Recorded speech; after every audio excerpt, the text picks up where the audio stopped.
Sophie Cunningham's response to all this, in terms of her tweets, like, if you guys didn't see Sophie Cunningham's retweets, Sophie Cunningham obviously responded with the shrug Instagram post, but has responded to the petition by just retweeting a freaking post about her jerseys being sold out. That is a response. That is quote tweeting the petition. Like, that is the best way of going about it. Imagine this. The spotlight is blazing on the WNBA, an arena already crackling with newfound energy. A young phenom, Caitlin Clark, is at the center of it all, drawing unprecedented attention, but also, it seems, an unrelenting barrage of physical play. She's taking hit after hit, enduring cheap shots and subtle fouls that infuriatingly go uncalled. The tension is palpable, the whispers of double standards growing louder with every unwhistled bump. Then, from the sidelines, a teammate steps forward, a fierce protector, a woman who's watched enough. She draws a line in the sand, daring to do what few others would, daring to stand on business for her squad. But instead of praise, this protector Sophie Cunningham finds herself at the epicenter of a furious online storm. A petition erupts, a digital war cry demanding her ban from the WNBA, painting her as a villain, a menace to the game, some kind of Marvel antagonist. Most athletes, when faced with such a public onslaught, would retreat, issue a hollow apology, or try to weather the storm in silent despair. But Sophie Cunningham, she just shrugged. And then she did something so audaciously brilliant, so utterly defiant, that it didn't just turn the tables. It flipped the entire narrative upside down, transforming a cancel culture attack into her most spectacular career-defining moment. This wasn't just a comeback, it was an artistic demolition of expectations, a masterclass in turning outrage into a personal empire. Buckle up, because the story of how Sophie Cunningham became the WNBA's ultimate anti-hero is far wilder and far more entertaining than anything you could possibly imagine. Lads, I need to talk about this right here. So yesterday's game was obviously funny. Yesterday's game was obviously crazy. But have you guys not seen the petition? The petition, lads. So if you guys didn't see, obviously, there is the Dallas Wings fan page. Take the All-Star game out of Indiana. I'm serious. This is about player safety. Dude, don't worry. Neither JC or Marina is making the All-Star team. Players will be safe. The only player on the Dallas Wings that's going to make the All-Star team is Paige Becker. All-Star break in Indiana. And I'm like, man, Dejanay Carrington needs to work her way back into the starting lineup for the worst team in the WNBA before she even thinks about being an All-Star this year. But yeah, it is hilarious.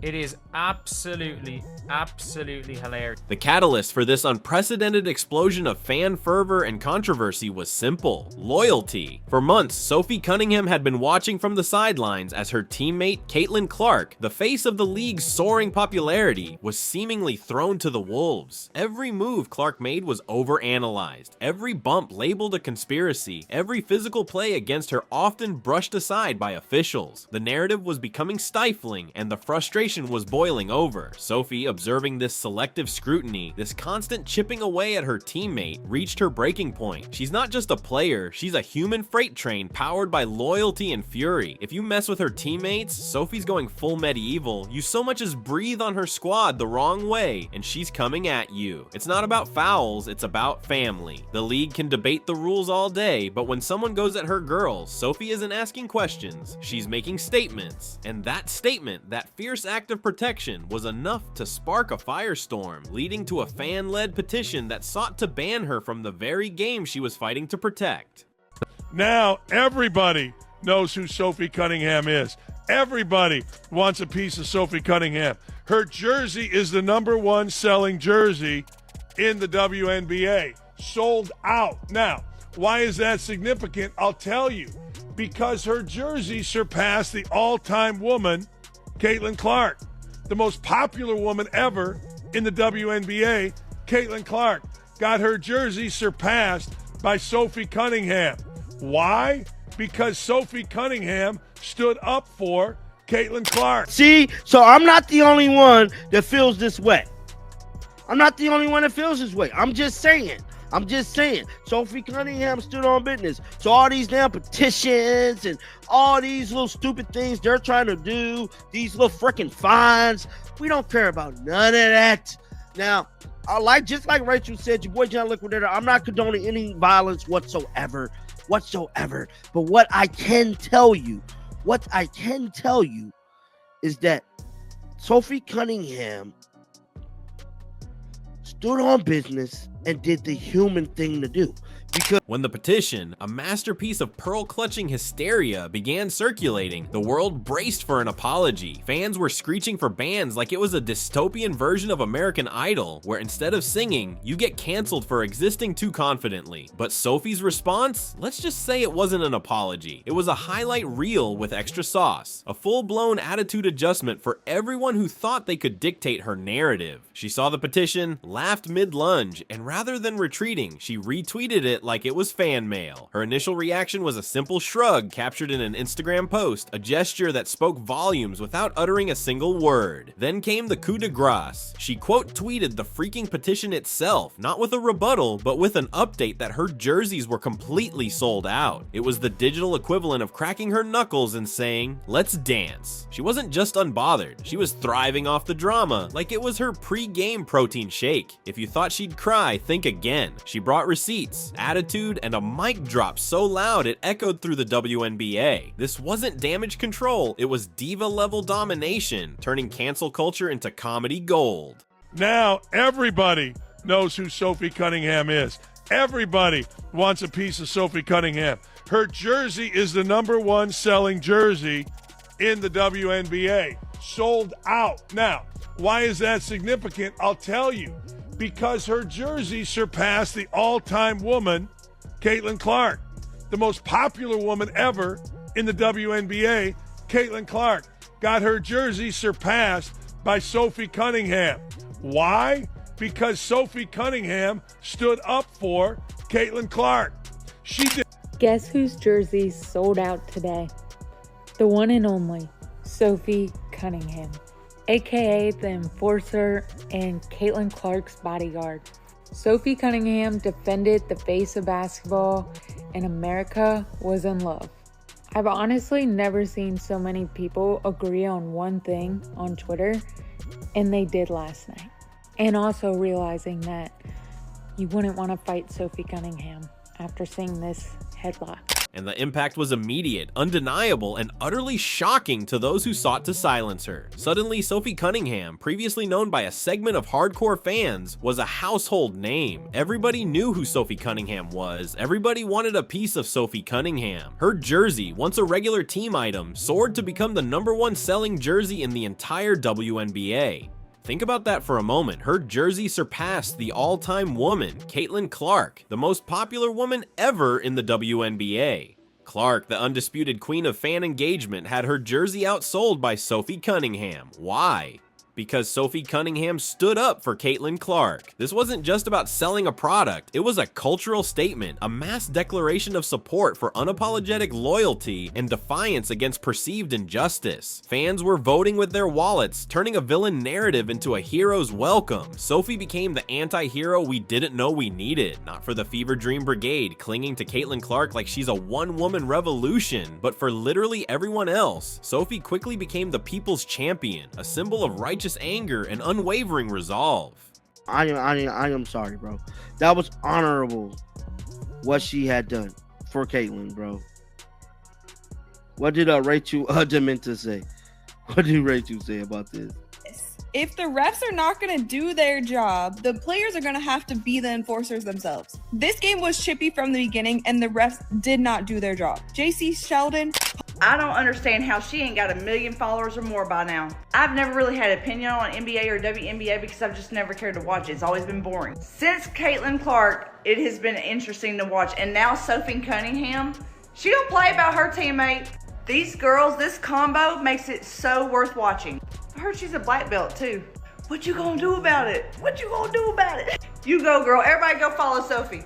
Maybe one day I'll get to come watch y'all. It was all game, folks. All game. Caitlin Clark and the Indiana Fever were getting checked all game. The Indiana Fever were getting punked all game. The referees let this physical style of basketball continue and continue and continue and continue and continue and continue. And eventually, Sophie Cunningham had enough. Oh yeah.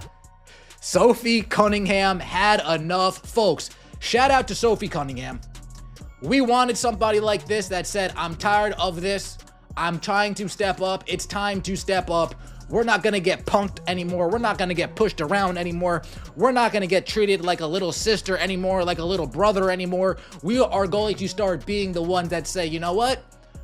We're not going to start the fight, but we damn sure will finish the fight. Sophie Cunningham. But Sophie's meteoric rise also shone a blinding light on a deeper, more troubling issue within the league, a glaring and infuriating double standard in officiating. The inconsistencies were practically dripping from the arena lights. When Fever players got physical, passionate, or gritty, that was just basketball. But when Sophie raised a brow, or God forbid, cleared space with her shoulder, suddenly it was a felony, a crisis, a petition-worthy moment. Someone please explain how Sheldon lowering her shoulder into Sophie was just competitive spirit, but Sophie's response looked like a war crime on the timeline. Let's talk about Sheldon for a moment. This wasn't just a little contact. Sheldon came in with the energy of someone trying to bulldoze a brick wall with her torso. That shoulder wasn't lowered, it was weaponized. Sophie, to her credit, took the hit, blinked once, and responded the way any self-respecting enforcer does, with an emotional sledgehammer. Because if you're going to test her balance, don't cry foul when she resets the scale. It's not aggression, it's calibration. And that was just the beginning of the officiating blunders. Mabry poked Sophie in the eye with the delicacy of someone trying to perform laser surgery blindfolded. Still, no whistles, no consequences, not even a timeout for bad manners. It was like this all game, folks. Caitlin Clark and the Indiana Fever were getting checked, getting punked, and the referees simply let this physical style of basketball continue and continue and continue. Eventually, Sophie Cunningham had enough. Then came the shove, not the polite kind, but full force shoulder physics from two separate directions like a clumsy physics experiment gone rogue. And what happened? Nothing. Mabry still in the game, Sheldon free to continue her personal demolition tour. Sophie left to fend for herself like the only adult at a middle school food fight. The referees, those glorified traffic cones and stripes, watched Sheldon plow through Sophie and thought, seems fine. Their job was to de-escalate. Instead, they brought folding chairs to the WWE match and forgot which team was actually getting jumped. The irony is excruciating.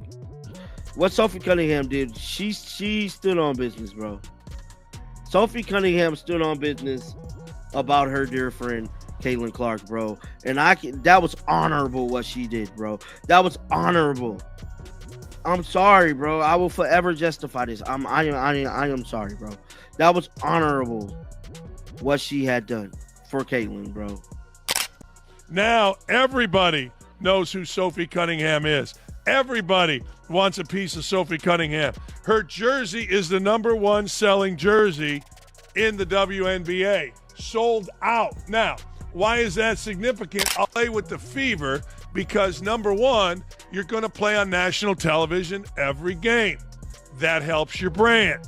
You come to play with the Fever because you're playing with Caitlin Clark. You become friends with one of the most powerful, popular athletes in America. But then there's always that moment.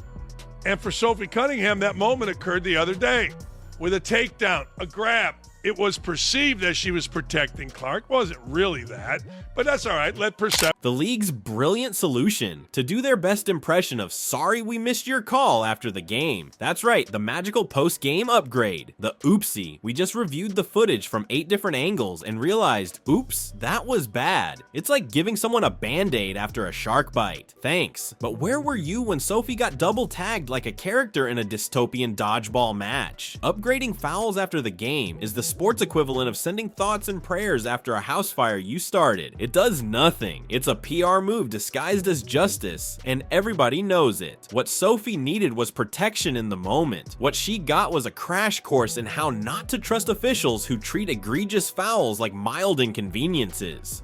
The eye poke alone should have drawn blood and a technical. Instead, it drew yawns. The two-handed shove that followed, that was a full-body exorcism. And still, no whistle, no flagrant, just Sophie blinking through her contact lenses and wondering what century the refs were refereeing from. This wasn't an isolated incident. This is a pattern, a playbook of inconsistency that's got players like Sophie doing double duty, trying to win games while also defending themselves from tactical assaults that come gift-wrapped as competitive spirit. If Sheldon had lowered her shoulder on anyone else, say a Fever player, the game would have stopped. The sky would have darkened. The post-game panel would have hosted an emergency summit. But because it was Sophie, radio silence. At this point, it's not just incompetence. It's selective incompetence because the inconsistencies are too specific, too frequent, and far too convenient. If Sophie breathes wrong, she's a menace. If someone else launches her into the third row, just part of the game. The double standard is so thick you could ice a cake with it. Off the court, Sophie Cunningham proved she wasn't just a physical presence. She was a master of psychological warfare and social media finesse. Her social media feed transformed into a curated exhibit of shade and clapbacks, making her Picasso with eye roll emojis. She's been roasting people with the finesse of a stand-up comic on a vengeance tour. The retweet was only the beginning. This wasn't just a feed, it was a mood board for anyone who's ever been unfairly labeled the villain for simply setting boundaries, albeit aggressively, and it's working.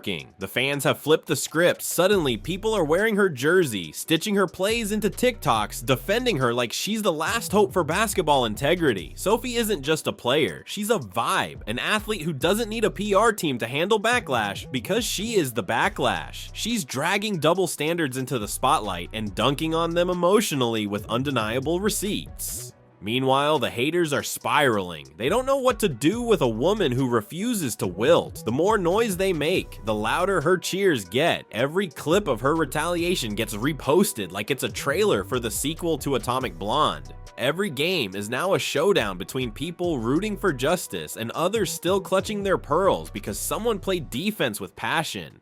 In the middle of all this chaos, Sophie Cunningham has become the WNBA's new symbol of unapologetic power. Not because she asked for it, but because she earned it on the court in the chaos with every shoulder check and every snarky tweet. She's got the aggression of a linebacker, the Twitter finesse of a meme lord, and the emotional range of a woman who's had enough. She's a Cinderella story, but Cinderella's wearing sneakers, body-checking defenders, and calling out hypocrisy mid-game. They wanted her silenced, and instead she turned into a headline machine with a highlight reel full of vengeance. She lashed out, not out of bitterness, but because she'd had it up to here with the narrative. She didn't start the fire, but she definitely learned how to cook with it. What the haters don't realize is that you can't cancel someone who's already cashed in on their villain arc. Sophie leaned in, she made it fashionable, and now the very people who wanted her gone have to watch her climb the ranks, not just as a player, but as a phenomenon. She's not just surviving the noise, she's conducting the orchestra, and if you think this is the end, think again. Sophie's just getting started. Many now wonder how she doesn't have millions of followers already. Her unwavering commitment to her teammates and her fearless attitude have made the WNBA for many genuinely interesting to watch for the very first time. They say she's a black belt too. What are you gonna do about it?